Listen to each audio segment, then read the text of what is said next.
Jhelum visit करवा रहे हैं ਤੁਹਾਨੂੰ। बहुत खूबसूरत मकाम है।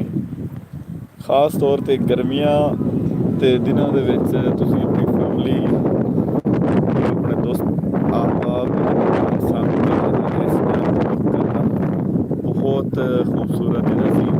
ਜਦੋਂ ਬਾਰਿਸ਼ਾਂ ਹੁੰਦੀਆਂ ਨੇ ਇਹ ਪਹਾੜ ਜਿਹੜੇ ਨੇ ਇਹਨਾਂ ਦੇ ਦਰਮਿਆਨ ਇੱਕ ਪਾਣੀ ਦਾ ਵਸੀ ਜਿਹੜਾ ਹੈ ਨਾ ਜ਼ਖੀਰਾ ਇਕੱਠਾ ਹੋ ਜਾਂਦਾ ਹੈ। ਇਹ ਜਿਹੜੇ ਦਰਮਿਆਨ ਵਿੱਚ ਨਜ਼ਰ ਆ ਰਹੇ ਨੇ ਪਹਾੜ ਗਲਬਨ ਇਹ ਜੁਲਾਈ ਦੇ ਵਿੱਚ ਜਦੋਂ ਬਾਰਿਸ਼ਾਂ ਹੁੰਦੀਆਂ ਨੇ ਉਸ ਦੌਰਾਨ ਨਜ਼ਰ ਨਹੀਂ ਆਉਂਦੇ।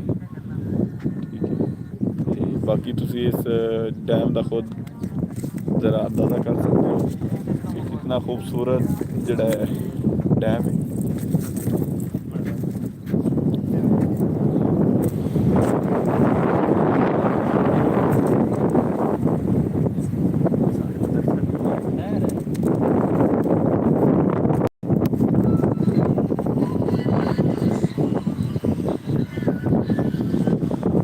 लो जी ए नाल पहाड़ी सिलसिला है सतह मुर्तफा फोटोहार ये तकरीबन ज़मीन तो कोई 400 मीटर असी ना सतह समंदर तो सी उत्ते आए बैठे हैं तो ए सामने डैम तुहानूं झलकियां नज़र आ रही होनियां ने। ये दोस्त इत्थों दे रहने वाले सन ते उन्होंने दस्सिया सी कि डैम भी जिहड़ा ना बहुत खूबसूरत है।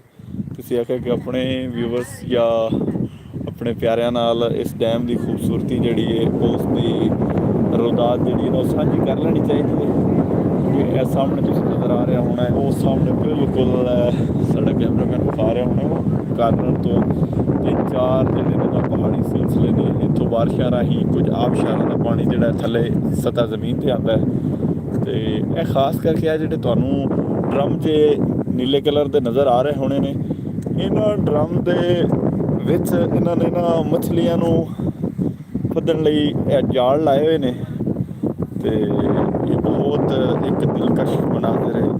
ਉਹ ਜ਼ਰਾ ਵਿਜ਼ਿਟ ਕਰਨਾ ਜ਼ਰਾ ਸਾਡਾ ਕੈਮਰਾਮੈਨ ਹੋ ਸਕੇ ਤੇ ਤੁਹਾਨੂੰ ਮਜ਼ੀਦ ਨੇੜੇ ਲਿਜਾ ਕੇ ਇਹ ਰਿਵਿਊ ਦੇਗਾ।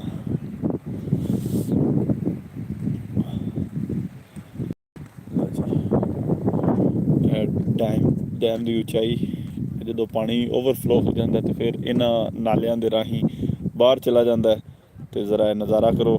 ਬਾਈਕ 'ਤੇ ਸਾਡੇ ਨਾਲ ਦੋਸਤ ਆਬਾਬ ਜਿਹੜੇ ਸਾਡੇ ਸਟੂਡੈਂਟ ਨੇ ਉਹਨਾਂ ਨੇ ਇਤਲਾਹ ਦਿੱਤੀ ਸੀ ਕਿ ਇਹ ਬਹੁਤ ਖੂਬਸੂਰਤ ਡੈਮ ਹੈ ਅਤੇ ਇਸ ਲਈ ਅਸੀਂ ਆਖਿਆ ਚਲੋ ਤੁਹਾਡੇ ਨਾਲ ਵੀ ਇਸ ਡੈਮ ਦੀਆਂ ਜਿਹੜੀਆਂ ਖੂਬਸੂਰਤ ਪਲ ਖੂਬਸੂਰਤ ਯਾਦਾਂ ਜਾਂ ਖੂਬਸੂਰਤ ਨਜ਼ਾਰੇ ਨੇ ਤੁਹਾਡੇ ਨਾਲ ਵੀ ਸਾਂਝੇ ਕੀਤੇ ਜਾਵਣ। ਇਹ ਜ਼ਰਾ ਕਰ ਲਓ ਨਜ਼ਾਰੇ।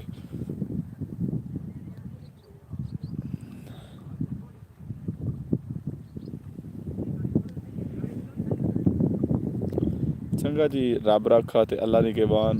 ਆਪਣੀ ਹੁਣ ਨਵੀਂ ਵੀਡੀਓ ਦੇ ਨਾਲ ਅਸੀਂ ਫਿਰ ਲਾਈਵ ਹੋਵਾਂਗੇ।